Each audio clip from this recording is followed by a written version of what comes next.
Hello there, this is Tim Gowens, and welcome to the Voice of the Local Business, where we interview business owners from areas here in the local Kennesaw, Georgia area and across the nation, right, Dave? This is Mr. Dave Dowling. He's the owner of Dowling Data Consulting, and he lives in Lansing, Michigan. It's not necessarily local, but he does work for all sorts of folks all across the country. So tell us about, introduce yourself there, Dave. Hello, Internet world. I'm from East Lansing, Michigan, originally from here. You and I met when we were young. I've known Tim a long time. And so I was in college in Greenville, South Carolina. Right. And met my wife there. And what college did you go to? Bob Jones University. Bob Jones University. In Greenville. Greenville, South Carolina. Yep. And so met my wife there, and she's from Michigan. So fell in love and chased her up there. Yep. That's how you wound up in Lansing, Michigan. That's right. East Lansing, particularly the home of Michigan State University. I gotcha. Mm-hmm. And we're about 5-10 minutes away from Michigan State. Beautiful campus. So tell us. Have you ever seen? Well, when I've come to visit you, we went through there. We've done a few times. Yeah. So tell us about how Dowling Data Services started. What it is that you do, that sort of thing. So when I finished college, I was moving up north, and it's either look for a job, work at a bank or whatever. But what I really was hoping to do was start my own business. My dad had been in business for himself, in the real estate business all my life. And I loved the fact that he was at home. He worked before people were working, the pandemic made everybody work at home, right? But a lot of people. But he was working at home back then in the 70s and 80s, and I really liked that. I was go in there and see him in his office, and we'd go out to lunch, or he could take any time off that he wanted to. Of course, when you're working for yourself, you most likely work a lot more hours than you would. Typically, yes. Yeah, that's correct. It's your passion and the whole thing, but you get this freedom, and it's worth the trade-off. Right. And so I watched my dad be in business for himself, and I thought, I want to do that too. And so I don't know what I'm going to do, but I want to, whatever it is, I want to be my own boss. Starting your own business is really what this country is all about, right? Mm-hmm. It's people that believe in themselves enough to step out there and take the risk and try to do something that they're passionate about and good at, and make a living at it. And I love that about America, and I love that there are local businesses all around that have taken that step, and they should be heard. They should be rewarded with business from other people that instead of the big box change. I am really all for the local business guy. And it's interesting because anything that can be consolidated into some corporate environment and some billionaire can be created, they're going to do it. And so I really feel for small business owners, because anything that can be put up, in a corporate office in New York City or somewhere, and then just run, and you pay people $5 an hour or whatever all around at your location. Nobody makes any money but you. Right. And I really feel for small business owners who get pushed out of their living, their livelihood. And their passion. And unfortunately, because everybody's only got a limited amount of money, it's very hard to compete with these companies. And they've got a team of people that are in business to put you out of business. Right. That's tough. So the fact that you are supporting local businesses with this, hey, come be heard, let people know who you are and what your passion is. You and I were talking at your house last night on the back porch, and about the fact that people want to do business with people that they like. Right. And how are they ever going to like you if they don't even know you exist? Right. To them, you may as well be Sam Walton, right, the owner of Walmart. Right. They don't know who you are. Right. So I love this platform that you're creating, because it's going to give business owners the ability to reach out to people that aren't going to just show up at their shop. They don't even. So many strip malls, so many office complexes up and down this road. I work from home. How is anybody ever going to meet me? How are we going to become friends so that they see I'm a person that cares about them, or a Right. person of integrity, or somebody who does quality work. They're never going to They know. won't know, right? So, So that's why I think podcasts are so important, is Yeah. to get people who would not necessarily get the opportunity to meet you, Yep. get to know you through video and feel comfortable and say, hey, that's the kind of person I want to do. I like Right. David Dowling. Right. He's the kind of guy I want to do business with. Exactly. I'm going to let him build my database for my company right, or whatever. right. Yeah. So it's one thing to go door to door, whatever your business is, or to who has time for this and the Right. money. And it's another thing to print up a bunch of brochures and have them distributed all over town. It can work, but until they come and meet you and see you in person, and Hear you speak and hear what's on your heart. Yeah. People Then- do. The bottom line is that people do business with what? People they like. Yeah. And that is the bottom line. yeah, And so that's another reason, as I want these business owners that are local and otherwise to have the opportunity to be known Yeah. and to be liked and Yeah. to be followed. yeah.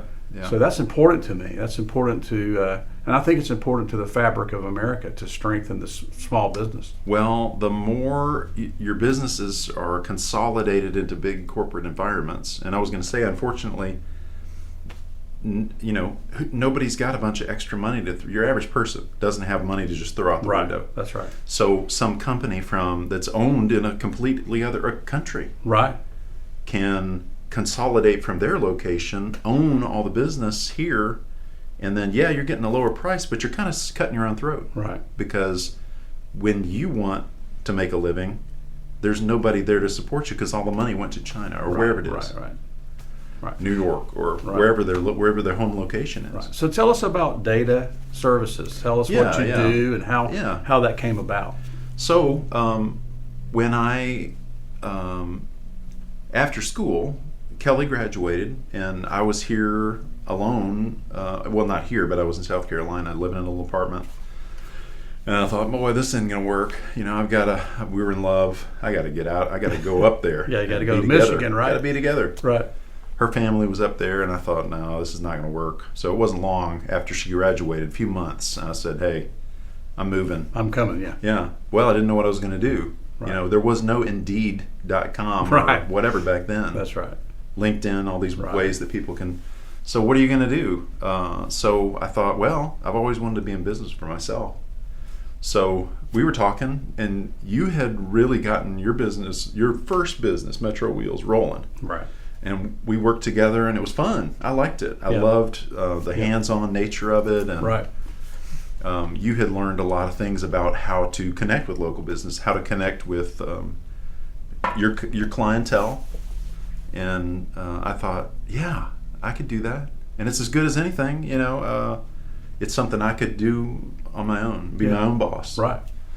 And So you did that successfully for 10 years, didn't you? not so successfully. Well, you did it for 10 years. Yeah, I mean, did at it. times you had success, obviously. Yeah, we didn't know. I didn't know even what market research was or anything. Right. I had never owned a business. I'd owned a lawn mowing business when I was 10. That was Right, it. right. Print up little 3x5 cards, Right, and right. hand them out to. Sure. But so I went up there, and it didn't occur to me. You're an hour away from Detroit, Motor City, and Yeah, that's difficult. it's like every automotive anything you can imagine is covered up there because Right. it's the automotive capital of the world, Right. or at least one point it was. So I got up there and realized, man, This is tough. there's so much competition. They've already locked down all the customers. It's not like I can go to somebody and they say, oh man, we've been looking for you. Yeah. It was covered. In fact, It was very different in the Atlanta market in Yeah, those days. yeah. I was Metro Wheels and Accessories for many years was the king. I mean, we were the place to go to. Yeah. And then, of course, the people started catching on as Sure. to what was happening there, and I got competition developed, and of course, we're still in business 35 years later, still doing quite well. Yeah. But how did you get into how did you go from the wheel business to the data business, Yeah. which to Yeah. me is such a leap, you know? Well, that ever since I was a kid, I was a major nerd. Love computers, and we were always playing video games together. Right. But when you weren't around, I mean, you actually, if it hadn't been for you, I probably never would have done anything outdoors. But we played basketball. We played basketball together, and you would. invite me to drive behind a abandoned shopping center where all the cop cars were. Yes. And That's the friendship that I brought. Yeah, let's go to an old haunted house where we can get let's go tour a nail up in our foot and get some kind of tetanus. Yes. I haven't seen the doctor in a while. I need a tetanus shot. Right. Let's go to the haunted house. Yeah. But anyway, that was good. Yeah. You got me out of the house, but I just loved computers. My brother and I would go to Sears Roebuck in the mall, and they had the first personal computers. I don't remember the brand, but that thing was up there, and my brother and I, Taylor, you remember Taylor? Of course. We were just drawn to it like moths to a flame, like what? I was programming in BASIC, which was the first personal computer, one of the first popular languages. And programming BASIC, make it say hello world on the screen. Wow, that was so exciting. So I loved it. And so started the wheel business up north, and then there was so much competition, and then this exact thing I'm talking to you about, this consolidation occurred. And I know you struggled with it too. I did. A big old company, I'm not going to say who, but several big companies sort of came in. They realized, hey, automotive wheels are $400 and $500, and there's some money to be made. Right. And so they swept into that market, and everybody consolidated. They came in, and business owners will know what I'm about to say. They're going to understand this. They come in and they pretend to be your friend. Right. You're their customer. Right. Next thing you know, you don't have any customers. Right. Because they took them all. That's right. Right. And they sidled up to businesses in my town, me included, and to get to know the market. They used us to get to know the market. And they became our supplier. We became dependent upon them in a lot of ways because it was easy and they were cheap. They deflated their prices, and then once they found out who our customers were and got to know the area, hired marketing people to go out and market. That's right. Oh, and they were everywhere. Yeah, everywhere. And then they would sell direct to the customer. That's right. And why do they need you anymore? So you're out. Right. And that's largely what happened to me. Once these big consolidated companies literally from China or Indiana or somewhere like that came in, we were done. That was it. Yeah. And they had all this money, to investment money to get things started, and ran us out of town. And all of the wheel suppliers in town were out, except for a really big one, Motor Wheel. They actually made a lot of wheels for GM, and so they would still make steel wheels. But the alloy wheels, which was, that's where the money was. There's so much money that the dealership charges, you can charge half and still make a good profit margin. Yeah, if you know what you're doing. So anyway, during all that time, this was a blessing from God that I had always loved computers, and so when I went into the wheel business, there was no software back in the day. I mean, the internet had people were just finding out about the internet. And of course, I had known about it for a long time. So I was like, I'm going to do a website, and created the first wheel and hubcap website that I even knew of. Even the big companies didn't know what was going on. Another advantage of being a small business is you can be really mobile. You can turn on a dime. And that's one of the only advantages that we have. This big behemoth is eventually they just take over everything. But in the meantime, we can be nimble and take advantage of new opportunities. So I took advantage of the internet because I was standing there waiting for the tire stores or whoever to call me, and there was no software to run my business. So I tried a bunch of off-the-shelf Quicken at the time, and QuickBooks, and tried a bunch of stuff, and nothing really worked. I mean, I could kind of force it to work, but it wasn't right for me, for what I needed to do. I mean, who's writing software back then for a wheel shop after refinished and used wheels? Nobody. So I wrote my own. It took a while. I wasn't very good at it at the time, but created my own software, and worked. It was great. Anytime somebody called me, I could go everywhere I needed to go. Inventory, customers, shipping labels, everything I needed to do was all in one spot. Yeah. Yeah. Right. And I didn't have to look at 5 different software packages and open different things and try to get them to talk to each other. It was all encapsulated. Everything I needed and nothing more. Not a bunch of extra screens I don't need. It was great. So once the big boys came in and pushed a lot of us out, I thought, well, now what? And I thought, well, I really enjoyed writing that software for my company. It was fun.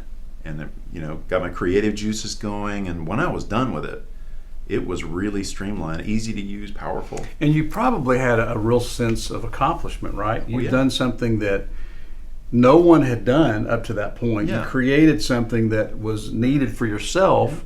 Yeah. All along thinking, well, I wonder if I could do this for someone else, right? Yeah. Someone else's industry. Well, I knew I could, but would anybody care? And I had created my website. Nobody really knew what that was. And so I thought, man. Isn't that crazy to think that no one knew what a website was Yeah. in these days? That's just so crazy to me. Yeah. And mine was I remember that. I remember talking to you Yeah. about what is a what'd you call it? A website? Right. Why do I want that? Right. That's stupid. Yeah. I How's can remember anybody thinking ever gonna that. find Yeah. some website in the middle I mean, of how are they going to ether? find? Yeah, how are you going to find somebody on a computer on the Right. what'd you call it? The Right, The internet? right. What is that? Yeah. It's just so funny to me to think back. I can remember the first time I tried to use a mouse. It was like, it was really strange. How do you slow it down? Yeah. So it's it's interesting how technology changes and needs change. But keep going. Yeah. So I thought, well, if I could do this, first of all, I had all this inventory, hundreds, maybe thousands of wheels and wheel covers and dirty everywhere and just hard work. It was a lot of, it's a lot of hard work. Right. And so dirty all the time and, jamming your fingers and dropping wheels on your toe and the whole thing. I thought, man, if I could do this software thing, if I could get anybody to even care, then I'd love to do that for a living.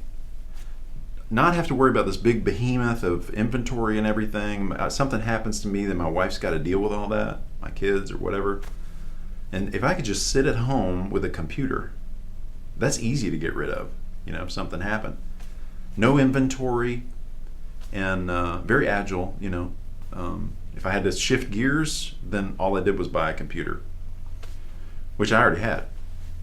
So I went home and just started calling people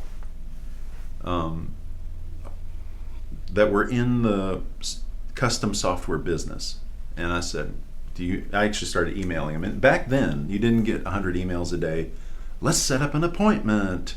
You don't even know me from Adam, but I've got the thing you need. You just get hammered these days. Right. But back then, nobody was getting emails to speak of. So I just started emailing everybody I could find. And a few guys said, yeah, actually, one guy said, I was just sitting here thinking I need somebody to help me with some software. I was like, hey, what you got? So I started working with those guys. Do you remember who your first customer was? Yeah, I remember them all. Yeah. One guy was out in California. His name's Alan Imperato with Key Business Systems. Key Business Systems. This has been 30 years. Really nice guy, and maybe he'll see Are they this still one in day. business? I'm not. I've lost touch with him. Okay. He was writing a kind of software that I don't write anymore. But super nice guy, and he was working hard, going to all the trade shows and selling his product. But he had a packaged product that he sold called Key Biz Systems.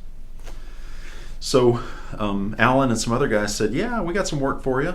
And I would take anything, whatever you want to pay me, just I want to get some exposure. So that's where it started. And then nowadays I work directly for clients that I've met over the years. A lot of them found me through the internet. So tell us real quick, Dave, now that you've explained how you started and what you do, tell us some of the interesting businesses that you've worked with and what you did to help them in their data needs. Share with us what you did, that sort of thing. It's actually all small businesses that I've worked with. Occasionally, some of my clients have Fortune 100 and Fortune 10 companies. They're working with Dell and Microsoft, huge companies, right. The biggest in the world. But the companies that I work with specifically are small businesses. And because I'm a small business guy, I understand that world and their struggles. And so very different from a big behemoth of a corporation where you've got a department and everybody does this little micro type of job. What I want to do is everything. You call me up and say, I'm sick of dealing with 20 different companies. Somebody does my website, somebody does SEO, somebody else does my accounting software, and I'm sick of it. All of these different software packages is just a nightmare. One of them goes down, my whole business goes down. And so what I do is I go in and just consolidate everything if possible. And not every client wants you to do that. Some of them just say, I've got a mess here, just come in and I want to keep my structure mostly, but just come in and clean up. I've got these problems and I don't want to deal with them. So I go in and I'm the aspirin to their headache, you know. I gotcha. All they have to do is say, I've got technological problems and I don't even know what they are. All right. Just come in and I figure out what it's going to take to do that. Yeah. Look at the whole thing, you know, and say, just like a car. Somebody's car comes in and something's not working, I don't want to deal with it. Right. Leave it, you fix it, and I'll go make money doing what I'm good at. So in closing, Dave, one of the things that I think our viewers might be interested in hearing is, what's the most interesting customer that you've ever had? What would you say? What would be the most interesting customer you've ever had, and how did you help them? Well, I worked with a guy named Tim Gowens one time. Yeah, we've done some work together. Yeah, I'm sure I wasn't your most interesting customer. Well, right now I'm coming off a 17-year project. Wow. With an international executive coaching firm. Right. And great people. I mean, I've grown to love them. They're my friends now over the years, and almost like family. And so I met Brian Underhill, Coach Source. Met Brian 17 years ago, maybe more than that now, but I met him a long time back in 2005. So that's 19 years, I guess. Wow. And he said, hey, I've got this database. I really don't know what to do with it. I want my company to grow. So we started a relationship. I did some little things for him, and he was like, yeah, this is working out, so let's keep going. So now I'm their chief information officer. Anything that they need, I help them with. Yeah. And there must be a tremendous sense of fulfillment personally, knowing that you started with, trying to build your own database for Metro Wheels and get your inventory aligned, like we talked about. Yeah. To be able to go from that to now working with someone who didn't you say it's the largest coaching firm in the United States, or one of them? Well, they would know, and that's what they say. Yeah. There are companies that are bigger than they are that do coaching on the side, but they're strictly executive coaching, and they work with the biggest companies in the world. Yeah, that must have a tremendous sense of fulfillment. Well, I know you know this because you've been in business for yourself your whole career. Yeah. And now and then maybe you've taken a side job or whatever, but you got to love it. You do love it. If you don't love what you do, it's not going to last very long, right? You may as well figure out what it is you love to do and really enjoy. Right. And if you've already got a passion for it, right. I mean, how do you lose? Right. You do it for nothing. Right. I was in Sears Roebuck as a kid programming computers because I just liked it. And so now to be able to do that for a living, yeah, it's very fulfilling. Yeah. Use your gifts that God's given you, whatever they are. Right. That's what you love. And now here we are in your studio. Yeah. Another adventure for. If your viewers get to come and see this place, it's impressive. It's beautiful, and Tim's got everything in here that you could possibly need to do any kind of audio or video presentation. Right. And which, by the way, was my passion as a kid. Exactly. Video and audio recordings. I can remember when I was 5 and 6 years old recording birds and flushing the toilet on my little. You got a recording of your grandfather singing. My grandfather singing to me when I was. How old were you when you took that recording? I was 6 or something. I had those little toy battery powered, recorders. Yeah. And I kept the tape, and so. But I've always loved recording and video, and I've always enjoyed that. And of course, music. That's been music's been my passion. So, but yeah, like you said earlier, I would do it for free. Exactly. I mean, I can't Well, you do did. it. I can't. Yeah, I did for You years. did it for free. Right. Well, you can't have a building yeah, like I this can't and, have this facility, but do things for But nothing. what we do here at Summer Street Productions is we welcome, a lot of any kind of artist that has a message to say that's a good message. That's one of the things that we are kind of a prerequisite that we want to have. We want to put out music that matters. Right. And for me personally, that means my clients always have to agree with this, but music that matters is, for me personally, is music that exalts God, that Sure. lifts up a praise and an offering to God that matters to Him. The Because most, yeah. that's what matters most, most. is that we acknowledge Him Yeah. right in our lives. So, Absolutely. and I know you do that as well. I know that's kind of the core of what you do and why you do it, is you want to honor the Lord. That's right. right in Yeah. what you do, and Don't always accomplish it. we don't always perfectly Whatever accomplish you it, do, whether you eat or drink or whatever it is you do do all all of it to the glory of God. That's right. So that's my philosophy. But again, I don't Yeah. fulfill it perfectly, Yeah. although I wish I could. Dave, why don't you tell the listeners how to find you? Tell them about your website. Tell them your email address, maybe a phone number. Yeah. So that So- if they need to get some database, I mean, look, there's nobody that I would trust more than this man right here to do my database. Oh, So thank tell you, them Tim. tell them about it. Tell them how to Yeah, get a so hold of you. the easiest way to find us is dowlingdata.com. DOWLING. That's my last name. Put my name on my front door because I'm really proud of my business and work really hard That's to right. make sure it has a good name. I want to have a good name. I don't mind putting my name The on the name door. on the door, right? Yeah. Dowlingdata.com. Okay. How about an email address? It's on the website. It's on the website as Yeah, well. yeah. Phone number? Why don't you give them your phone number? I don't remember it. I actually don't use my phone that much, You don't but use- so you'd rather and I've got contact 3 or you. 4 phone numbers. The easiest way is to just go to the website, Go to the and website. all the information All is the at the bottom information's of at the every bottom. single Okay. page. Yeah. Yeah. Well, thank you so much for being with us today. Thank you, folks, for watching. This is our podcast that we're going to be starting for the local businessman, or the businessman like David, who has reach all across the United States. So thank you for being with us today. We appreciate it. Thanks, everybody. Thank you.